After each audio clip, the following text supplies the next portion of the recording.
Hey, how you doing? This is John, and welcome to John's Long Box. Guys, this is getting bad. I'm doing another back issue bonanza. Why? Because I can't stop. I can't stop. I made a New Year's resolution to finish comic book scripts and to slow down on the back issues. So I'm getting my last kicks in. All right. So I already showcased this comic, and here it is in a back issue bonanza. Why? Because I'm insane. The comic that I showcased was the actual comic that I bought back in 1977. That lived in my folder, and it was all beat up. Now, I'm not one of these guys that need everything mint, but there comes to a point where I would like the comic book in better shape. So I bought another copy of this. All right, so and when I say that I have 53,000 copies comics in my collection, that's just I don't include doubles. So I actually have more because I have a lot of comics that I have doubles, and some of them are even triples. So I have 53,000 individual titles. Your mileage may vary. So let's get going with other stuff that's entering into my back issue bonanza. So this is 2001. This was a notable exception in my collection. I'm a Jack Kirby freak, but I avoided this comic book because science fiction was a TV movie thing. Superheroes were comic books. So I never got this. I finally weakened and I picked this up. So I got number one. I just tried it out. I just bought number one just to see what it was like. I read it, and I'm like, all right, I guess I'm committed. I'm getting the rest of them. So there you go. This is number two. Laugh at me all you want, but this is Prophet Volume 2. Yes, this is written by Chuck Dixon. So that's why I'm collecting it now.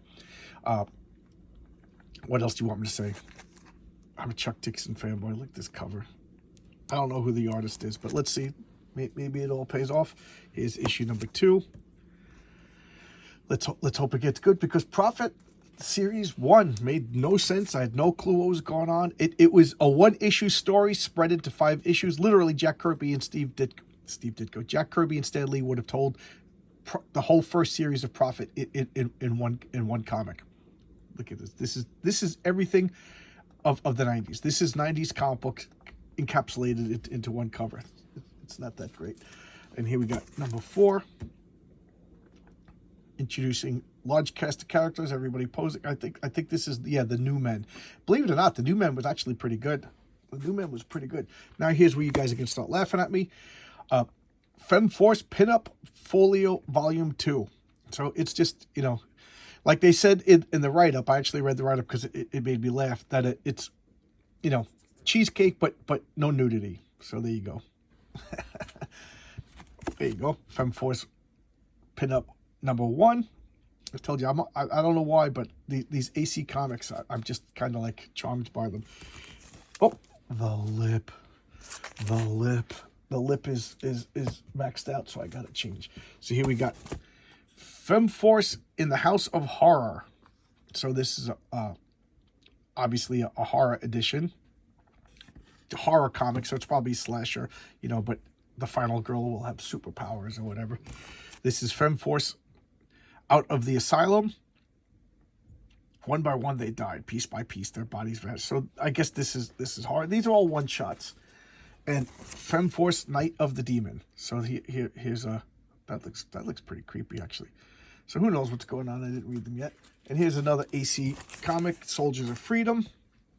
I don't know anything about it other than I'm at this point, I guess I'm an unabashed AC Comics fanboy. What do you want me to say? They're only like $2 a piece. Some of them, I got to admit, are a chore to read. So this looks like straight up war comics. Yeah, now, when you're buying AC Comics, sometimes I don't realize, but I'm buying like reprints of older stuff. So I don't know if this is new stuff or reprints. Here's E-Man number 7.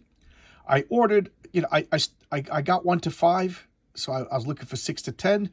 And I clicked on them, ordered them, and then they were sold out by the time they shipped. So this is the only thing that shipped. So I have to, I can't read this yet until I get number 6. But I do like this painted cover.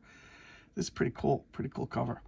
The Charlton series, the original series of E-Man only went to 10.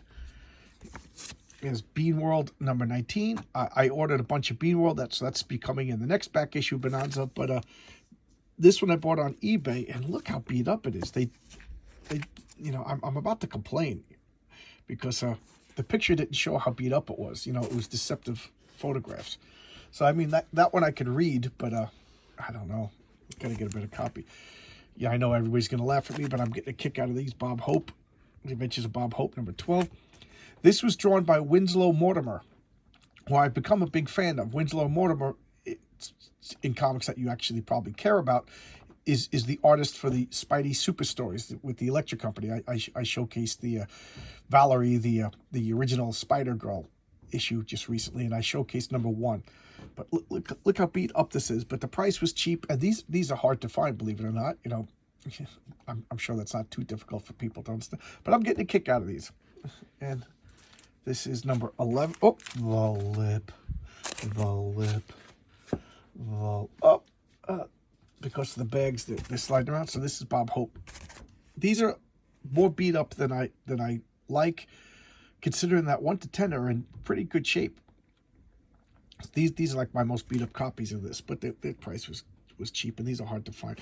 There is a comic book store near me that specializes in a real hard to find copy, but they are super expensive, and I've been avoiding going there because I know they're gonna have this in like near mint condition, and I'm gonna spend too much money.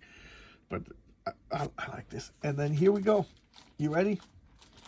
You ready? Star Wars number 1. I bought this off the newsstand when it originally came out, and when I saw the movie, I took magic markers and I color corrected it. That's not, you know, look at Han Solo.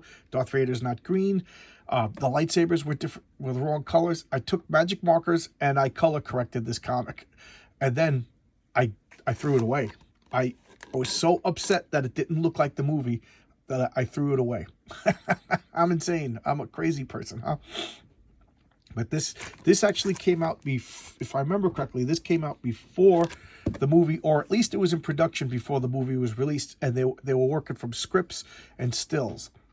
So that's why everything's kind of off. This is Walt Simonson artwork. Walt Simonson was doing Battlestar Galactica and Star Wars. So he I guess he was like, had like the B line at the time, you know, the not top line. So I guess Star Wars at this point when these comic books were being made, I'm going to assume that nobody knew what a phenomenon it was going to be. So they gave it to Walt Simonson, who was not the superstar yet. You know, he's now a legend. A legend is the only way to describe him. So I bought 1 to 6, and then I gave them away. I gave them away, or I threw them away, and I color corrected them. I fixed everything, and I'm insane. So now I just rebought this. Here you go. All right, Star Wars, very fine 8.0. Right, this is my comic shop. There you go. So I'm insane. All right. So what do you want me to say? I don't know. I'll see you. I'll see you. I'll see you tomorrow if I'm not failing to pay my mortgage and getting evicted from my house. All right, bye-bye.